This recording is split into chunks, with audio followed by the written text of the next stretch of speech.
Assalamualaikum warahmatullahi wabarakatuh. Perkenalkan, nama saya Nurul Hairani dari kelas Matematika 2B. Di sini saya akan menjelaskan soal UAS metode statistika dengan menggunakan program SPSS. Langsung saja kita lihat soalnya. Nah, untuk nomor satu ini sudah saya analisis bahwa ini menggunakan uji one way ANOVA atau uji ANOVA satu arah. Di mana uji ANOVA ini untuk mengetahui apakah ketiga data ini memiliki rata-rata yang sama atau tidak. Nah, di soal ini tidak dijelaskan berapa nilai alfanya. Tetapi kita bisa menggunakan nilai alfanya yaitu sebesar 5% atau 0,05. Nah, sebelumnya ketiga data ini sudah saya buat di Excel karena untuk memudahkan nanti ketika ke program SPSS-nya. Langsung saja kita ke aplikasi SPSS-nya.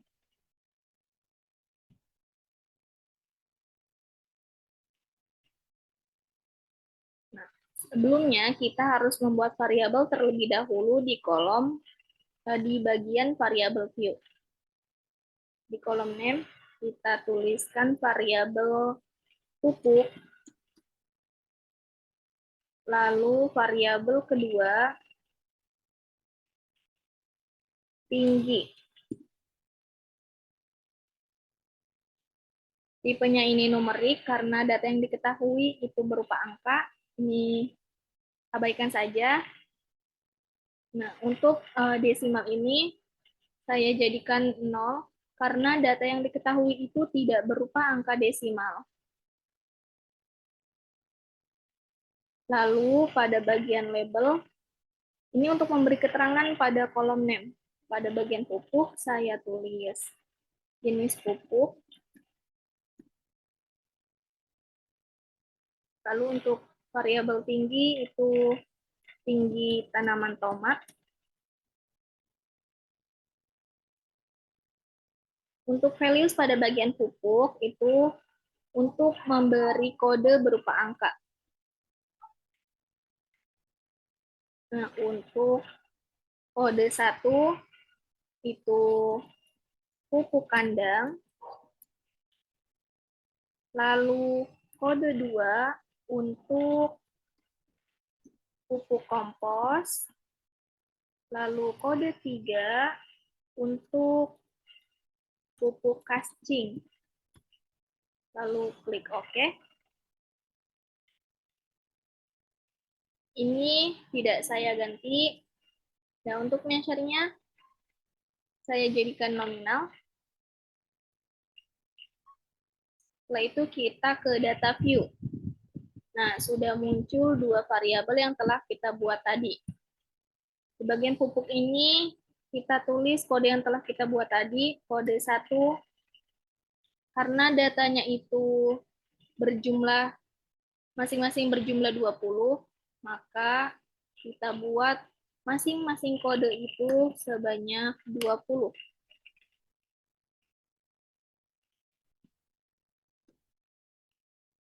Lalu kode 2 juga sama, sebanyak 20. Lalu kode 3 juga sebanyak 20.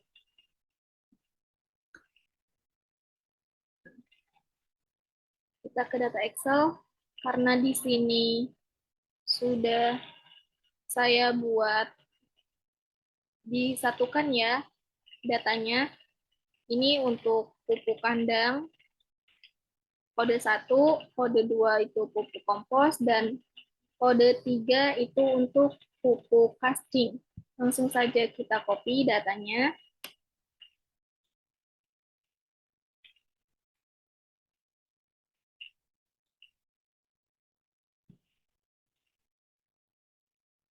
Kita masukkan ke variabel tinggi.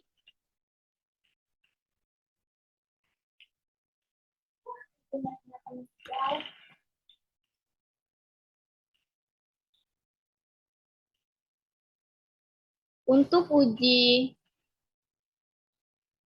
one way ANOVA, sebelumnya kita harus melakukan uji normalitas dan uji homogenitas terlebih dahulu. Uji normalitas itu digunakan untuk mengetahui apakah ketiga data ini berdistri normal atau tidak.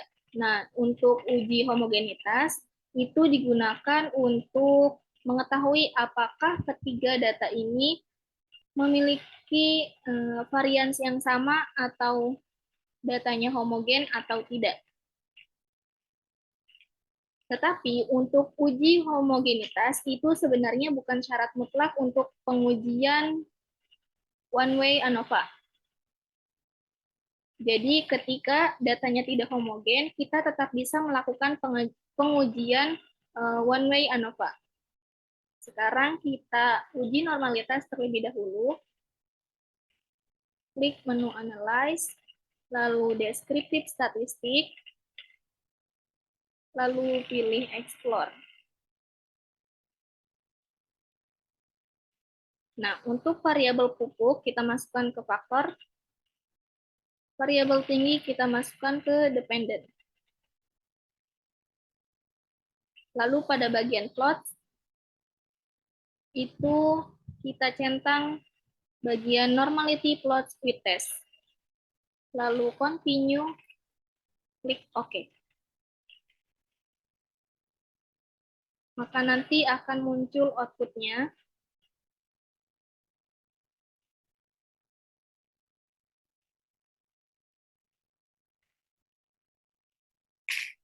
Nah, ini dia output-nya sudah keluar. Untuk uji normalitas, itu kita fokus ke tabel test of normality signifikansi pada bagian Kolmogorov-Smirnov. Dikarenakan data yang kita punya itu lebih dari 30. Nah, untuk kriteria uji normalitas ini, jika nilai signifikansi Kolmogorov-Smirnov ini lebih dari 0,05, maka datanya berdistribusi normal. Jika nilai sig ini kurang dari 0,05, maka datanya tidak berdistribusi normal. Sekarang kita lihat, nah, ketiga data ini lebih dari 0,05. Artinya, ketiga data ini sudah berdistribusi normal. Uji normalitas sudah, sekarang kita lanjut ke uji homogenitas dan uji one way ANOVA. Kita klik menu Analyze, pilih Compare Means, dan one way ANOVA. Variabel pupuk kita masukkan ke faktor, variabel tinggi kita masukkan ke dependent list. Pada bagian option, kita centang bagian descriptive dan homogeneity of variance test. Lalu klik continue. Lalu klik OK. Nah, untuk uji homogenitas, kita fokus ke tabel test of homogeneity of variance.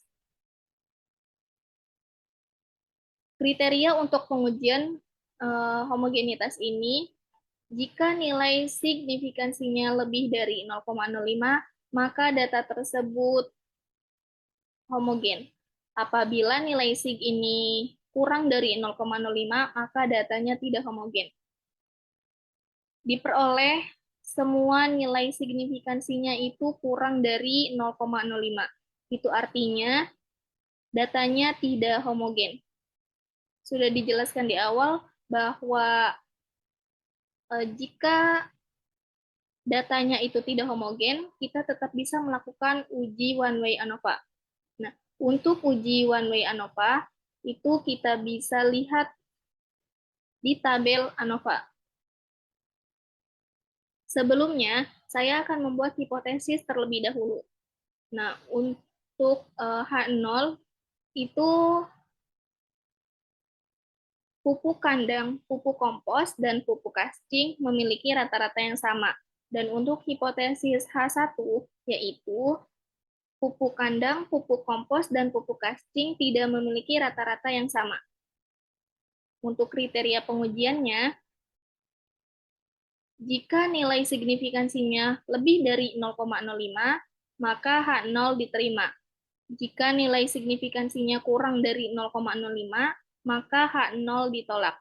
Nah, sekarang kita lihat nilai signifikansinya ini, yaitu sebesar 0,073, di mana 0,073 ini lebih dari 0,05. Itu artinya H0 diterima. Jadi, kita bisa membuat kesimpulan bahwa pupuk kandang, pupuk kompos, dan pupuk kascing memiliki rata-rata yang sama. Atau, jika berdasarkan soal ini, kita bisa membuat kesimpulan bahwa pupuk kandang, pupuk kompos, dan pupuk kascing itu mempunyai keefektifan yang sama terhadap tinggi tanaman tomat. Kita lanjut ke nomor 2. Untuk nomor 2 ini, datanya berdasarkan soal nomor 1. Dan sudah saya analisis bahwa untuk nomor 2 ini menggunakan uji independen sample t-test. Dikarenakan datanya sama seperti soal nomor 1, kita bisa langsung melakukan uji independen sample t-test. Karena syarat untuk uji independen sample t-test itu harus melakukan uji normalitas dan uji homogenitas terlebih dahulu. Dikarenakan tadi kita sudah melakukan uji tersebut dan sudah diketahui bahwa datanya sudah berdistribusi normal dan datanya tidak homogen. Selanjutnya kita ke SPSS-nya. Sama seperti tadi, kita buat variabel pupuk dan tinggi. Lalu pada bagian label ini jenis pupuk. Pada bagian tinggi ini tinggi tanaman tomat.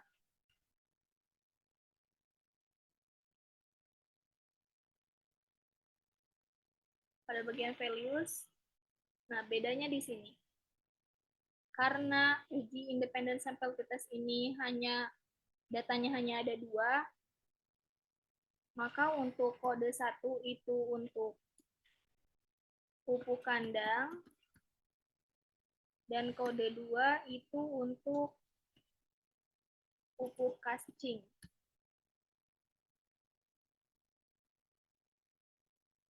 Karena di soal ini pertanyaannya adalah jika peneliti hanya ingin mengetahui keefektifan pupuk kandang dan pupuk kascing saja, berarti hanya pupuk kandang dan pupuk kascing yang akan kita gunakan pada soal nomor 2. Setelah itu, measure-nya kita buat nominal. Lalu kita ke data view. Uji independent sample t-test ini sama seperti uji one way ANOVA, yaitu untuk mengetahui apakah data pupuk kandang dan pupuk kascing ini memiliki rata-rata yang sama. Hanya bedanya itu, kalau uji ANOVA itu lebih dari 2. Kita tuliskan di variabel pupuk ini kode 1, lalu kita copy sebanyak 20, karena sama datanya itu 20.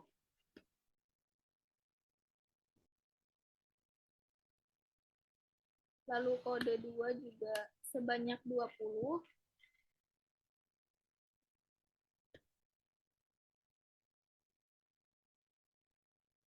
Kita tinggal masukkan datanya.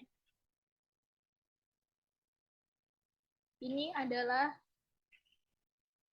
data untuk pupuk kandang, dan kode 2 ini adalah data untuk pupuk kascing. Kita copy.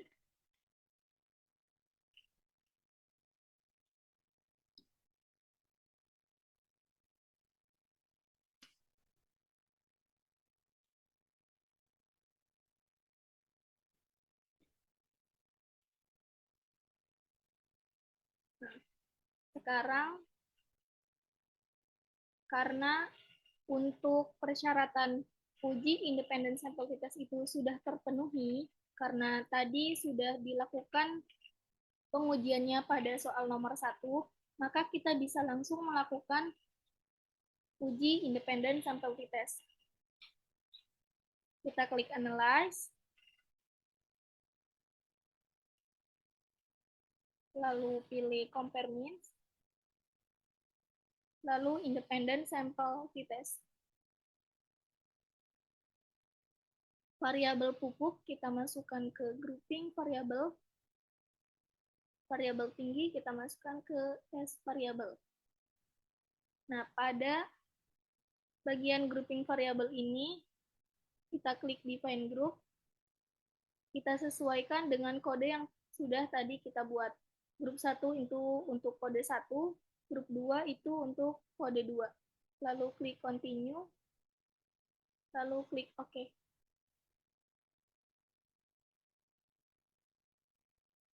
Maka akan muncul outputnya. Untuk independent sample t-test, kita fokus ke tabel independent sample t-test. Nah, sebelumnya saya akan buat hipotesisnya, yaitu untuk H0,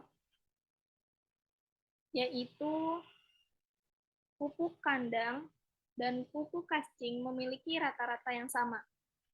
Untuk H1, yaitu pupuk kandang dan pupuk kascing tidak memiliki rata-rata yang sama. Dikarenakan data ini tidak homogen, maka untuk pengujian independent sample t-test, kita lihat bagian signifikan two side pada equal variance not assumed. Yang ini. Untuk kriterianya, jika nilai signifikansinya lebih dari 0,05, maka H0-nya diterima. Jika nilai signifikansinya kurang dari 0,05, maka H0-nya ditolak. Nah, sekarang kita lihat pada nilai signifikansi two side-nya pada bagian equal variance not assumed itu 0,067, di mana 0,067 itu lebih dari 0,05. Nah, artinya H0 diterima. Jadi, kesimpulannya adalah pupuk kandang dan pupuk kascing memiliki rata-rata yang sama.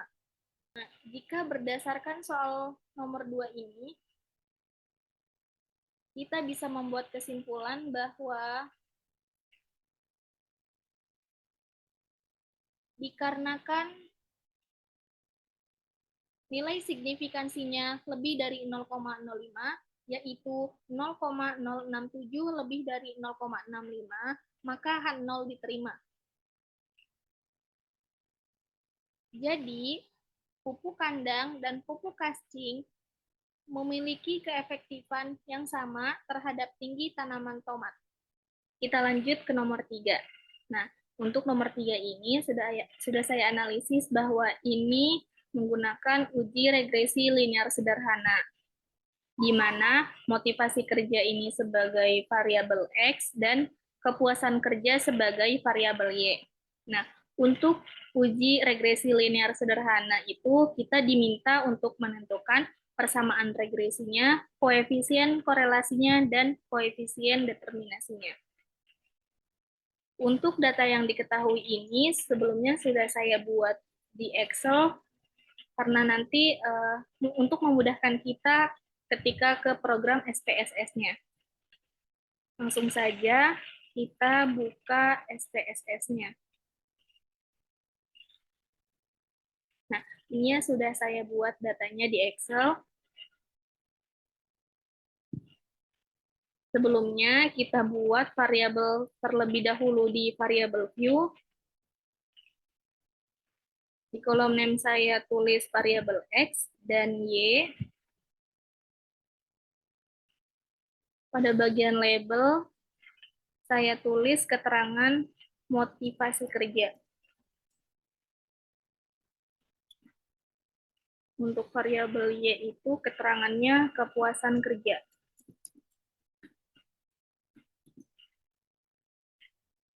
Lalu kita ke data view.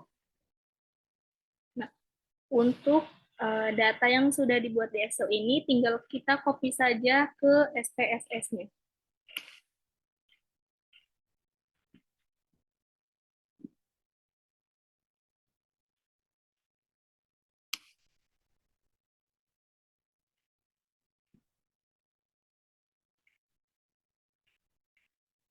Nah, jika sudah, pertama kita akan menentukan persamaan regresinya.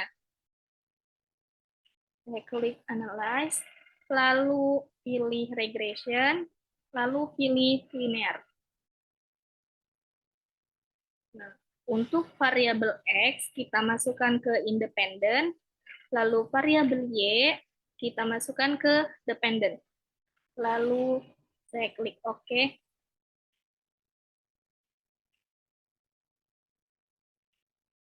Nah, maka akan muncul output-nya.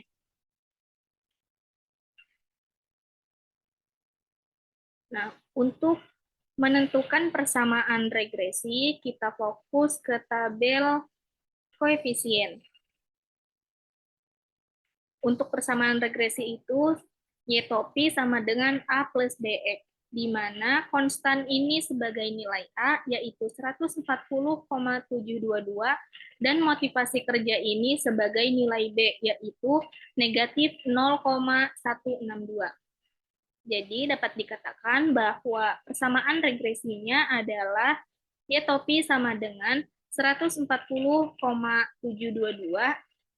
dikurang 0,162. Selanjutnya, kita akan menentukan koefisien korelasinya. Saya klik Analyze, lalu pilih Correlate, lalu pilih Bivariate. Nah, untuk variabel X dan Y ini, kita masukkan semua ke variabel.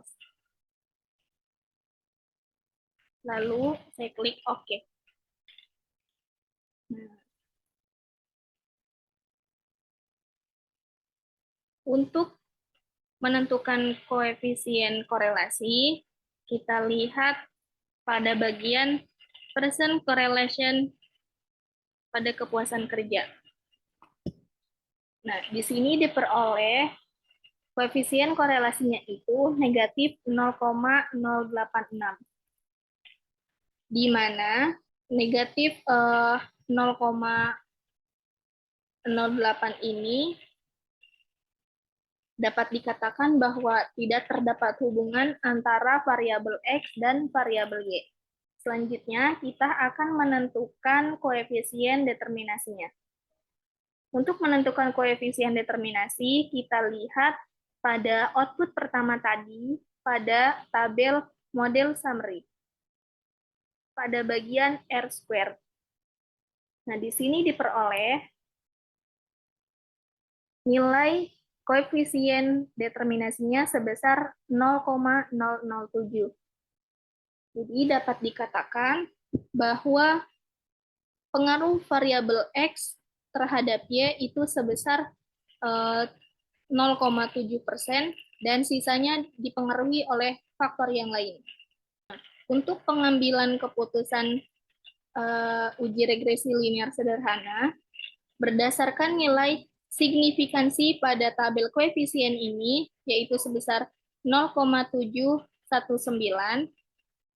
itu lebih dari 0,05, sehingga dapat disimpulkan bahwa variabel X atau motivasi kerja tidak berpengaruh terhadap variabel Y atau kepuasan kerja. Terima kasih. Kurang lebihnya mohon maaf. Wassalamualaikum warahmatullahi wabarakatuh.